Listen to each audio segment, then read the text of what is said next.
Arestado isang lalaki matapos mahulihan ng mga armas at droga sa Kawit, Cavite. Rumesponde ang pulisya sa report na may riding in tandem na paikot-ikot sa barangay Pulborista malapit sa mga pogo.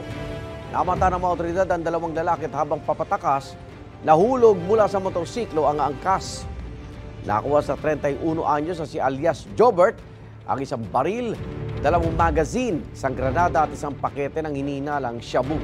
Ay suspect, nagpupunta sila roon para mang-hold up ng mga Chinese na galing sa Pogo. Paharap siya sa mga reklamong illegal possession on explosives, illegal possession of firearms and ammunition, at paglabag sa Comprehensive Dangerous Drugs Act.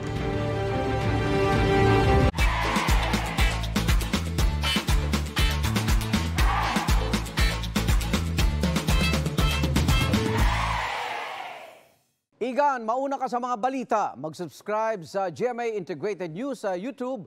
Sa mga kapuso abroad, subaybayan nyo kami sa GMA Pinoy TV at sa www.gmanews.tv.